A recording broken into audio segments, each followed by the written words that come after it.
घोंसले के भीतर दो नन्हे बच्चे चिंकू और पिंकू भूख के मारे बिलख रहे थे। मम्मा, भूख लगी है, क्या कुछ खाने को मिलेगा मम्मा? पेट में कुछ नहीं है मम्मा, कुछ ला दो ना। चिकी की आंखें भर आईं। हे भगवान, मैं क्या करूं? कैसे बताऊं कि बारिश शुरू हो गई है, लेकिन मेरे बच्चों का रोना मुझसे देखा नहीं जाता। भीगूंगी, गिरूंगी, चाहे जो हो, लेकिन इन्हें भूखा नहीं देख सकती। रुको मेरे लाल, मम्मा कुछ ले आएगी, चाहे जान ही क्यों ना चली जाए। परंतु एक बात याद रखना, जब तक मैं नहीं आऊं, घोंसले में से बाहर भी मत देखना और बाहर भी मत निकलना, समझ गए ना? चिड़िया खाना लेने के लिए चली जाती है। अब इन दो बच्चों की माँ घर पर नहीं थी और बच्चे घोंसले में अकेले थे। उनके लिए यह पहली बारिश थी जो उन्हें किसी अजूबे से कम नहीं लग रही थी।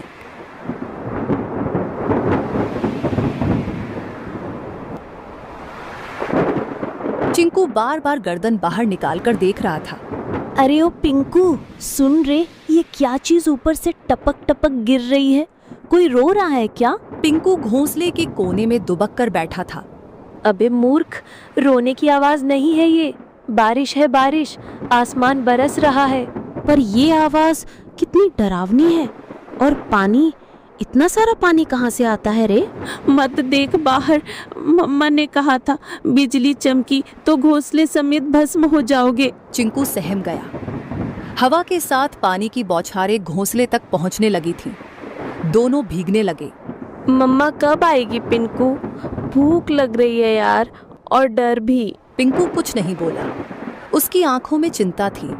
मम्मा ने कहा था कि अगर मैं देर से लौटूं तो घबराना मत, चुपचाप बैठे रहना, डर से बड़ा कोई शिकारी नहीं होता। चिकी चिड़िया को जंगल में कुछ गेहूं मिले। उसने वो गेहूं को अपनी पतली टांगों से पकड़ा और तेज बारिश में फिर से बच्चों के पास लौटने की ठान ली। बारिश और हवा में अपना जोर दिखाना शुरू कर दिया था। उसे ना चाहते हुए भी एक पेड़ की डाल पर बैठना पड़ा। हे राम, बच्चे अकेले हैं, घोंसला खुला है और ये बारिश बढ़ती ही जा रही है। यदि बारिश थोड़ी सी भी कम हो तो मैं सीधी दौड़ती हुई उड़कर अपने बच्चों के पास पहुंच जाऊंगी। तभी बगल की डाली पर टोनी तोता फुर्र से आकर बैठा।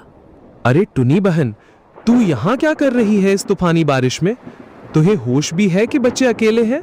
टोनी भाई, क्या करूं, उड़ नहीं पा रही, पंख गीले हो गए हैं। बहन, कल की बात बताऊं, मैं कबूतर बहन के घोंसले के पास से जा रहा था। क्या हुआ वहाँ? बहन, एक सांप आया था, बहुत लंबा और काला, चुपचाप डालियों के पीछे पीछे सरकता हुआ सीधा घोंसले तक पहुंच गया। फिर किसी ने देखा नहीं? मैंने देखा, मैं ऊपर ही उड़ रहा था।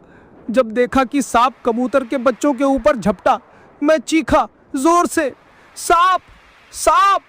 सब पक्षी इकट्ठा हो गए, लेकिन तब तक बहुत देर हो चुकी थी। वो दो बच्चों को निगल गया बहन। चिकी सन्न रह गई। टोनी का चेहरा भावुक हो उठा। और जब कबूतर बहन आई ना, वो तो जैसे पगला गई थी। अपने घोंसले के पास आई तो देखा कि एक बच्चा खून से लथपथ पड़ा है और दो तो दिख ही नहीं रहे थे। वो बार बार पुकार रही थी, मेरे बच्चे, मेरे लाल, कहाँ चले गए तुम? उसके आंसू रुक ही नहीं रहे थे। अपने बचे हुए एक बच्चे को उसने पंखों में दबा लिया और फिर चुपचाप बैठ गई, जैसे दुनिया ही खत्म हो गई हो उसकी। मैं बता नहीं सकता कितना दर्द था उस माँ की आंखों में। टुनी की आंखें भर आईं। टोनी बोला, तू समझ रही है ना बहन, ये बारिश सिर्फ पानी नहीं लाती, भूख से तड़पते शिकारी भी लाती है। जल्दी निकल, पेड़ों की आड़ लेकर जा, मत रुक अब। चिकी चिड़िया उड़ती है और अपने घर की ओर जाती है। बारिश चल रही थी, लेकिन अंधेरा गहरा था और ठंडी हवा अब भी तीर की तरह चल रही थी। बस कुछ ही दूर और चिंकू पिंकू मेरा इंतजार कर रहे होंगे। तभी सामने से दो काली परछाई आई। ओए चिड़िया रानी, कहाँ चली बारिश में? चिकी चौंक गई। सामने दो शिकारी पक्षी रास्ता रोककर खड़े थे। आज तो किस्मत चमकी है, बारिश में भी नसीब ने हमें गरम गरम चिड़िया भेजी है। आज हम चिड़िया तुझे खा जाएंगे। अब चिकी चिड़िया के सामने यह नई मुसीबत आई थी। चिड़िया ने सोचा, इस बार में नहीं बच सकती, क्योंकि आज दोनों दरिंदे बदमाश इकट्ठा होकर आए हैं। मुझे आज बल से नहीं परंतु दिमाग से काम लेना होगा। उसके दिमाग में एक आइडिया आया, जब दुश्मन को हराना हो तो उनमें फूट डालो, जिसे दुश्मन की ताकत आदि हो जाती है। तुम दोनों बहादुर शिकारी हो ना, और मुझे खाना चाहते हो ना, परंतु तुम दोनों में से जो सबसे बड़ा शिकारी और सबसे ज्यादा ताकतवर होगा वही मुझे खाएगा। मैं तो सबसे खतरनाक हूँ, पंखों से पंजे तक मौत हूँ, मौत। तेरी औकात नहीं मेरे सामने, मैं तो उड़ते परिंदे गिराता हूँ। तू मुझसे बड़ा शिकारी नहीं हो सकता। तो भेड़ो ना, दिखाओ असली ताकत। मुझे तो वही खा सकता है जो सबसे ताकतवर है। दोनों शिकारी जल उठे। कौवा उड़कर सुल्तान की ओर झपटा। सुल्तान ने पलटवार किया। सबसे पहले मैं तुझे खाऊंगा, फिर इस चिड़िया को। तू खा नहीं पाएगा कालू। दोनों एक दूसरे को नोचते हुए हवा में झगड़ते हुए नीचे गिर पड़े। दोनों की हालत खराब हो गई और बेहोश हो गए। चिकी इसी मौके का फायदा उठाते हुए चुपचाप वहां से जल्दी उड़ते हुए निकल गई। उसके मन में एक ही बात थी, बच्चों तक पहुंचना है, बस अब देर नहीं। चिंकू और पिंकू कांपते हुए बैठे थे। बारिश अब थम चुकी थी, लेकिन डर अब भी घोंसले में था। तभी हवा में एक जानी पहचानी गंध आई। चिंकू, मेरे पिंकू, मैं लौट आई। मम्मा, हम कब से राह देख रहे थे कि आप कब आएंगी। मेरे लाल, तुम दोनों ठीक हो ना? डर तो नहीं लगा? बहुत डर लगा मम्मा, बिजली भी चमक रही थी। चिंकू बार बार बाहर देख रहा था। मैं तो कह रहा था ना जल जाएगा। बेटा, कभी कभी डर जरूरी होता है, लेकिन बहादुरी ये है कि डर के बाद भी टिके रहो।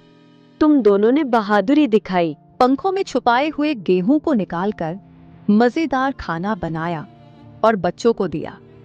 बच्चों ने भूख के कारण खाना खा लिया। अगली सुबह बारिश तो रुक चुकी थी, लेकिन घोंसले में सन्नाटा था। सूरज की हल्की रोशनी घोंसले में पड़ी तो चिकी ने देखा, चिंकू एक कोने में पड़ा कांप रहा था। उसकी आंखें आधी खुली थी और शरीर तप रहा था। चिंकू, ओ बेटा, क्या हुआ तुम्हें? मम्मा, बहुत गर्मी लग रही है, पूरा बदन चल रहा है। हे भगवान, बुखार इतनी तेज, अब मैं क्या करूं? मम्मा, चिंकू को क्या हो गया? ये तो बोल भी नहीं पा रहा है ठीक से। चिकी ने खुद को संभालने की कोशिश की, लेकिन उसकी आंखों में आंसू भर आए। तू ठीक हो जाएगा बेटा, मम्मा यहीं है, कुछ करेगी, कुछ जरूर करेगी। उसने चिंकू को अपने पंखों में लपेट लिया। दिन भर वो उसके पास बैठी रही, चिंकू को साल भी दे दी। अगली सुबह जैसे ही सूरज निकला, टुनी को पिंकू की हल्की खांसी सुनाई दी। मम्मा, मुझे भी कुछ अजीब लग रहा है, सर भारी है। नहीं, अब तू भी? ये क्या हो रहा है मेरे बच्चों को? हे भगवान, मैंने कौन सा पाप किया? भूख मिटाने चली तो बारिश आई, बारिश में निकली तो शिकारी आए, और शिकारी से बचकर आई तो अब ये बुखार। क्या मेरी ममता की परीक्षा ले रहे हो तुम? पिंकू और चिंकू दोनों अब मम्मा के पंखों के बीच पड़े कराह रहे थे। चिकी का मन टूटा हुआ था, लेकिन आंखों में अब भी एक जिद थी। नहीं, मैं हार नहीं मानूंगी। मैं माँ हूँ, और माँ कभी घोंसले में बैठकर अपने बच्चों को यूं मरता नहीं देख सकती। अगर इनको बचाना है तो मुझे लड़ना होगा, बीमारी से भी, अकेलेपन से भी, और इस जंगल की बेरहमी से भी। लेकिन उसके मन में एक सवाल लगातार घूमता रहा, क्या ये कल सुबह मेरी गोद में होंगे? चिकी अपनी घोंसले से उड़कर जाती है। उसकी आंखों में नींद नहीं थी, सिर्फ चिंता, सिर्फ डर। वो सीधा टोनी तोते के पेड़ के पास पहुंची। टोनी भाई देखो ये क्या हुआ। अरे टुन्नी बहन, इतनी सुबह सुबह क्या हुआ? तेरी हालत क्यों बिगड़ी हुई लग रही है? मेरे दोनों बच्चे बीमार हैं टोनी। पहले चिंकू को बुखार आया, अब पिंकू को भी। रात भर तप रहे थे दोनों, मुझसे देखा नहीं जा रहा। कुछ कर यार, कोई उपाय बता। रुक, सुन, मुझे याद है जंगल के उस पार एक चूहा डॉक्टर है, बहुत समझदार। सब उसे डॉक्टर चिंटू कहते हैं। चल, अभी चल। बिना वक्त गवाए दोनों उड़ चले। जंगल के भीतर झाड़ियों के पीछे एक पुराना सा बिल था। बाहर लगे बोर्ड पर लाल निशान से पता चल गया, यही डॉक्टर का घर है। डॉक्टर साहब, जल्दी बाहर आइए। एक माँ के बच्चे बीमार हैं, बहुत बुरे हाल में हैं। कुछ पल बाद डॉक्टर चिंटू बाहर आए। कितने दिनों से बीमार है? 2 दिन से, लेकिन रात में हालत और बिगड़ गई। ले चलो मुझे, मैं खुद देखूंगा। कुछ देर में तीनों घोंसले पर पहुंचे। डॉक्टर ने बच्चों को चेक कर लिया। ये साधारण बुखार नहीं है, ये वायरल है।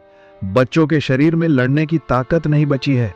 तो क्या ये मर जाएंगे? मैं कुछ नहीं कह सकता।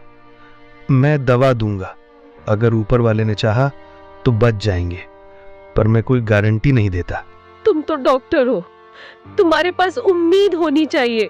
मैं दवा दे सकता हूं बहन, चमत्कार नहीं। जब शरीर साथ नहीं देता तो दवा भी हार जाती है।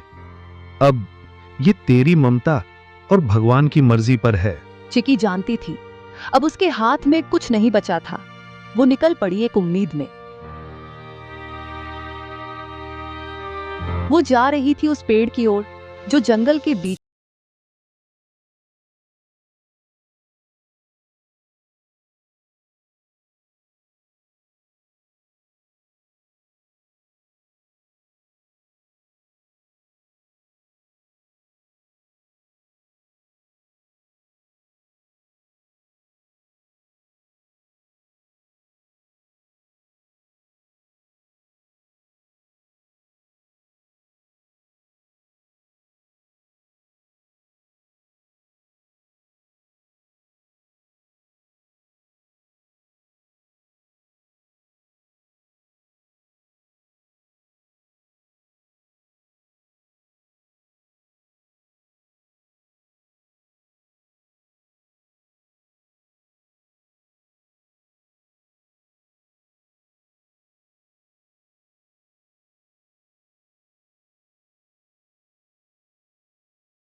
कांप रहा था, लेकिन उसकी आवाज पत्थर तोड़ देने वाली थी। तू सब देखता है ना, तो देख देख मेरे बच्चों की तड़प। अगर तेरे नियमों में न्याय बाकी है, अगर इस जंगल में जीवन के लिए कोई जगह है, तो मेरे बच्चों को लौटा दे, वरना इस शांत शिखर से एक मरे हुए माँ की चीख उठेगी जो पीढ़ियों तक गूंजेगी। बाद उसने आंखें बंद की और गहराई से सांस ली।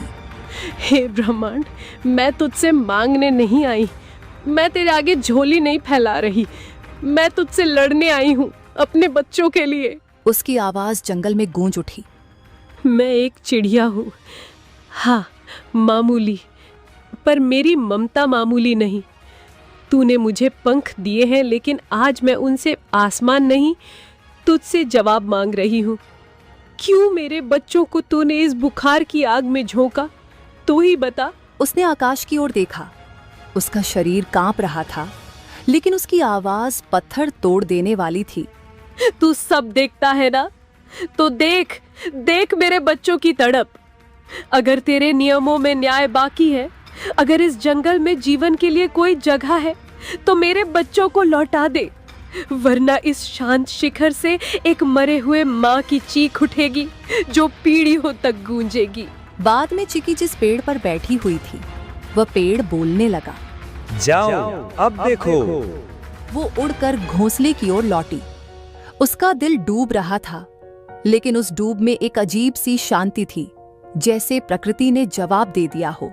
जैसे ही उसने घोंसले में कदम रखा, वैसे चिंकू बोला, मम्मा पानी देना, मेरे होठ सूख गए हैं। चिकी खुश हो गई। अब उसके बच्चे बीमार नहीं थे। मेरे लाल, तुमने जवाब दे दिया, तुमने मेरी पुकार सुन ली। धन्यवाद है इस ब्रह्मांड का कि ऊपर वाले, मैं तुझे धन्यवाद देती हूँ जो तूने मेरे बच्चों को मुझे लौटा दिया। अगली सुबह दोनों बच्चे घोंसले के किनारे खड़े थे। आंखें चमक रही थीं, चोंच में ताकत लौट आई थी। चिंकू बोला, अब हम उड़ना सीखेंगे मम्मा। तुम दोनों बारिश से बचे, वायरल इन्फेक्शन वाले बुखार से बचे। अब तुम किसी से नहीं डरोगे।